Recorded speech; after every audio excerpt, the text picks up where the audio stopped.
All All right, right. let's get started. Okay, welcome back, viewers, to KKC Consulting's third episode. With me today, I have Dennis Goria, the founder and CEO of Tidal Commerce. In fact, he's our very first entrepreneur on the show, and I'm very, very excited to have him. Now, Dennis, I know a bit about you, but do you mind just telling the viewers a bit about yourself and Tidal Commerce in general? Yeah, sure. Thank you for having me, Amar. Really Of excited course. and grateful that, to have an opportunity. So about myself, I'm a young entrepreneur. Started off in Schulich, basically a local business school. Went through an undergraduate program and had the fortune of starting a business and a few businesses before that. During my undergrad and in high school, made a lot of mistakes and landed on a sort of a professional services model, which is essentially agency work or staffing and recruiting and everything to do with development and digital transformations, think consulting, and ended up basically building a strong business around that. It's a interesting vertical and industry to be around, but blessed to, have not graduated too long ago. And now, we're running a nice big team that's global and doing some very exciting projects for some cool clients that are Right. making some global impact. So it's good. Yeah, and you just touched upon this right now, but just the whole challenge aspect, just going through challenges. It's so important to just go through that, especially as an entrepreneur. Like I can't really call myself a big enough entrepreneur like you, but just from my own personal side hustles, I've seen that challenges have really helped me. Like just failing a post or getting a lot of feedback from my friends, or I should say criticism, all that has just really helped me. And I wanted to ask, how has challenges really helped you in title commerce and, just your overall journey? Yeah, I mean it's similar to, if I was to walk into a room that's dark, I would want someone to maybe point out where the hole or is in the floor if there's a hole in the floor, or maybe there's a crack somewhere I want to avoid kind of stepping into. So I think, your question is really around what have I learned and what are the different things that you can avoid. And I think, from the different challenges, definitely have kind of I've learned a lot, but overall, I think making the same mistakes and avoiding trying to make the same mistakes twice is key as well. Right, So, at the end of the day, I look at, if you're failing a lot, there's a lot that you're going to be able to get out of that, obviously, as an upside. Sometimes there isn't though, right? So sometimes you do make a stupid mistake and you just have to kind of own that up. right, But yeah, when it comes down to challenges, sometimes it's also to do with like your own, whether it's trauma or stuff that you've dealt with in terms of like adversity or kind of your own goals and your own ambitions. There's a lot of different ways that you can look at a challenge. So it could be like, I want to achieve that, to be able to get that, whatever that achievement means to you, which, doesn't really have, so for some people that has a lot of purpose. Um, but yeah, I look at our challenges to do a little bit more on the people side and how do you get right. people to get along with each other, respect each other mutually, and be able to grow and scale a company. So at a scale of 20 people versus 60, 80 to like 200 and 500 people, it's a very different type of company at every scale. So you want to be able to retain the most people and exit people, as well appropriately and respectfully when it comes to Right. it if they're no longer a fit, right? Of course. And I feel that's such an important part, especially of your business, just working with people, developing the soft skills, being able to be firm, but also kind at the same time, right? And Yeah. you being a leader, that must have been a massive role. And was it something that you felt you had to learn or tackle with when you were, starting to manage a team? Yeah, definitely. Like, you don't just get thrown into a position and know how to manage people well. It's certainly Right. something that comes through experience. In my case, I've been very lucky to have three amazing business partners that are family to me. So I think with that, it's really helped me provide a bit of guardrails around the things that I'm good at and the things I'm not good at. And, Right. it's very apparent where I'm not good at for certain people. So, um, yeah, I think a lot of it can be smoke and mirrors on the outside of it, but when you're operating a business, you do have to be leaning on your counterparts and your business Right. partners, and there's a lot that goes on behind the scenes there. Right. And now we're kind of going to do a really quick switch of things, but your team has worked with some of the major brands, some of them being Dream Crew, Mastermind Toys, and my personal favorite one, OVO or October's Very Own, which is absolutely amazing. And I kind of just wanted to delve in asking you how your experience with these companies have been, and if you're comfortable sharing what you guys were able to achieve with them. Yeah, yeah, I'm happy to share. So, when it comes to working with certain brands like OVO and Mastermind Toys, a lot of those initiatives or us running a lot of what you see online. So that has to do with the commerce side of the business. So anything that makes money, essentially. Right, So those are some pretty cool drops and pretty cool involvements. I would say, as the businesses evolve, especially some of the celebrity businesses, like Dream Crew is a different type of entity that really is a little bit closer to, the work that Drake's doing, for example, or that his investments are doing. So really the focus for us has been on kind of diversifying away from a single industry like apparel, for example. right. Apparel doesn't do so well, I would say, in terms of like retail sales are very unpredictable. So that they're smaller companies, frankly. So when it comes down to like the investments on like other experiential kind of businesses. So for example, take like Drake related, like that's a very cool experiential site, right? So those are a little bit more kind of like pushing the boundaries of what like creative is able to do. So other businesses that we support, when they come down to like more of a retail model where it needs to be a little bit more efficient in terms of like costs and things of that nature. We look at basically providing managed services, and that's something that, we've been doing for a long time. So those are very like tried and tested services. I see. And then larger clients, would want to do innovative projects and basically build teams and things of that nature. So those are a different type of like they're all different kettles of fish. That's one thing that's really enjoyable about this industry is you get to see a little bit of everything. Right. And that's something that's very, it's very nice actually that, you've been able to explore in so many different fields, right? Rather than just sticking to one thing. Yeah. And that's a lot like consulting as well, which I believe Aish mentioned. My very first podcast episode was with Oliver Wyman Consulting. He also mentioned that he loved the idea about exploring different options, right? And we actually had a talk the first time I met you at the employment event about Alex Hermosi and his field of view. And we were both able to relate to it. So I kind of just wanted to ask you and step into this field about who are like your role models, anyone who influenced you, whether it's from the internet or just your personal life, anything in that nature, if you're comfortable with sharing, of course. Yeah, yeah. I mean, I have role models in my personal life, like my dad and, my business partner today. So he's our CTO. So it certainly has been very influential in helping me and coaching me. I think beyond that, my other business partners certainly are role models to me, and definitely we continue to like evolve in our relationship and our partnership and how things, work and how we learn from each other, right?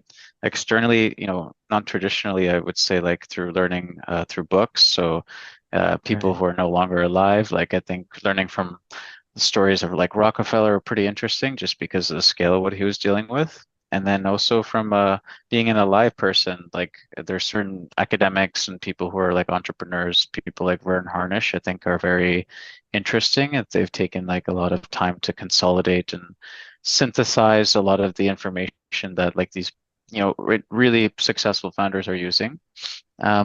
And yeah, the whole school of people is really cool to me. So like going through things like EO and YPO have been very impactful and just getting a lot of beyond the resources, the connection with people, getting to hear their stories, their hardships, those kind of things. I see. And that's something I kind of wanted to touch upon. I think you mentioned it at the beginning, near the beginning at least, was how you were able to incorporate so many different business ideas into Tidal Commerce. Like, for example, you were able to incorporate sales, consulting, and I'm sure soft skills were also vital for this. But I kind of wanted to understand how were you able to implement these steps into your entire business and just your journey with, just walking us through your journey with that. Yeah, I think there's a great Ernest Hemingway quote that says, sun gradually and then all at once, suddenly. You kind of realize that there's all these things under the hood. So, you start through a little few small services and you kind of scale bit by bit as you earn the trust of clients. And I think that's a very key thing is just being Right. trustworthy. And, with our consulting team, it's continued to grow. And our execution team continues to grow. So like they're very much so like a mix, and it's become a very interesting, culture, sort of bred a certain level of prestige, which is nice to see. People have a certain level of quality, commitment, and they like that, sort of commitment to doing better. But beyond that, there hasn't been like a particular playbook to grow these type of businesses. So I think it all kind of depends on what your customer needs at that point in time and really trying to focus on that instead of trying to push your own agenda. So it really comes down to Right, listening to them, gathering feedback frequently, and then acting on that so that you can not only retain them, but grow their accounts. right. That's something very interesting that you spoke about, just having the ability to listen rather than pushing your own agendas. That I feel is something that I've recognized in some of the best entrepreneurs that I've listened to, whether it be like Simon Squibb, Alex Hormozy, etc., right? And I feel just as a leadership role and being able to take care of some people or being able to ask them to do something, managing a team. Sorry, I don't know why that didn't come to my mind, but managing a team, I feel it's so important to just listen to them, but also being able to give good advice, right? And that's something I wanted to ask right now. If you were to give advice to, aspiring entrepreneurs, students who want to try and achieve something great in their lives, what advice would you give them and what skills would you feel were the most crucial, are the most crucial? I wouldn't really, so like there's two schools of thoughts. I don't know like what is going on in their life or whatever they're trying to aspire to achieve. Some people are okay with sort of different scales, right? So it really Right, depends on what you're trying to achieve. So rather than advice, just sharing my own experience is that I think starting young is always good and asking for help and reading a lot of books, right? So I think, investing into education is certainly going to pay off dividends. And I think that's definitely something that just needs to be understood is like, where are you going to prioritize your time? Early days to be able to get the most investment. So it's that, 20% that's going to make that 80% of that difference, right? So right, I think when you look at it that way, I wouldn't necessarily like try to give advice to someone that I fair don't enough. really know, but or what their situation is. But if they're able just to prioritize, maybe look at their schedules and days, even if things are a little stacked, and maybe they may be working 3 or 4 jobs, who knows, right? So that just comes down to timing and planning, right? So there's always a way to make it happen. You just kind of have to Right. plan around it. I see. And how has education helped you? I know that you graduated from Schulich and congratulations, you were mentioned in the top 30 under 30 people of the Schulich alumni. So how was That's that nice. experience for you? Yeah, education's always been an interesting part of my life because I've never been a top student. So, for me, it was all about a little bit more creativity. I enjoy art and wanted to Oh, I get into see. OCAD. So I wanted to actually go there. But, obviously getting into a good business school, your parents sort of push you into that opportunity. So, and I don't regret it. I think that's given me a good foundation. And as I was starting the businesses and being able to learn it and also work on it at the same time helped me solidify a lot of the knowledge I have. Beyond that, it's closer to my home, so it's nice to be Right, able to also do certain like community engagement, like recruitment fairs and other things like talks and whatnot. I enjoyed that part of it, so I like being able to reconnect with them from time to time. But yeah, it's definitely been an influential part of my life, and I think I remember it very fondly. And I wouldn't change that part of it either. yeah, because even me personally, it's so funny that you brought up the idea of not changing a single thing that would happen. Because me personally, I wanted to go into engineering. It was a last minute switch into business. In fact, I'll be really honest with you, business was like plan C, not even plan B. It was like engineering, engineering, and then business, right? And then Hmm. I'm glad I picked business because this way I'm learning about things that I genuinely enjoy, right? Like I'll be honest with you, physics and chemistry, sure I might have been okay at them, but it's just I couldn't like learn it properly. But now I'm learning about economics. Even accounting isn't that bad. I thought it'd be much worse, but it's nice, education is really a nice gift. But something I also wanted to touch upon really briefly, if you don't mind, was what are some of the most important? business skills that you learned in the early stages? What really defined your approach to business? I think there's a few different things, right? Obviously logic and sort of rationale. So like cases, doing business cases at school are certainly like a good start to that. Understanding how a business framework works, like lean canvases. So there's a lot of courses and those sort of things that I think were key just to ensuring you got the basics and a foundation. And then beyond that, understanding the soft skills is certainly important. So I really enjoyed those type of courses as well. But then combining it with, I would say, like the learned stuff. So it's stuff that you're not going to learn in class through your projects, through actually like engaging with other people in the industry.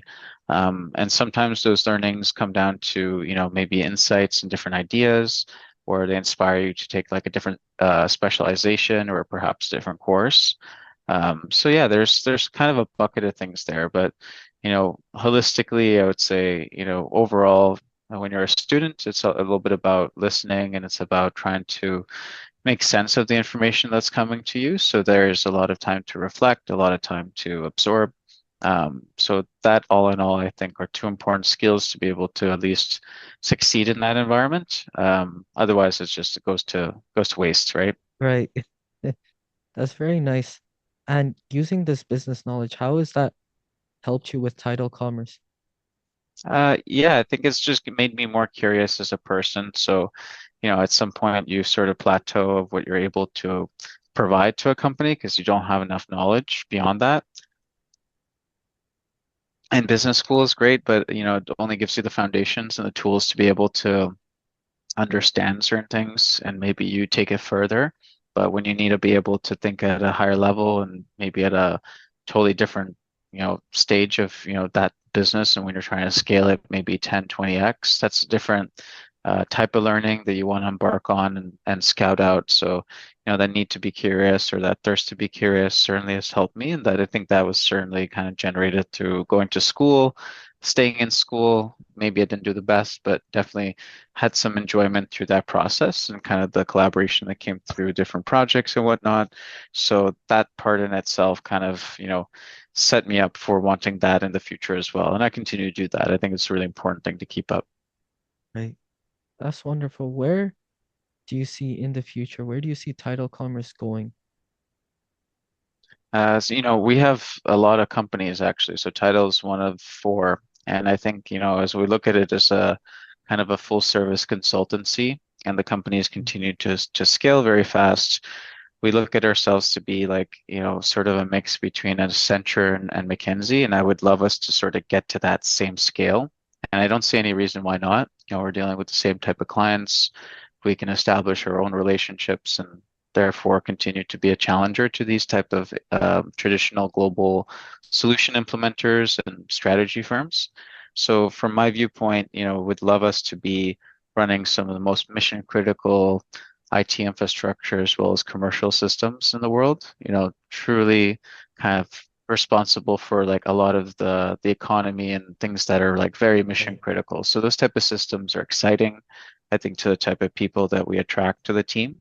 And yeah, just continuing to sort of think bigger and continue to grow on that. I think that in itself, provides people a baseline to also grow themselves.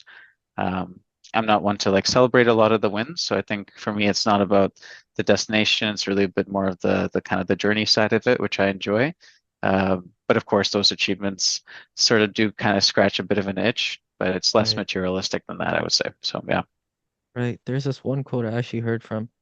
It's very weird. I heard it from Instagram Reels. You wouldn't expect it.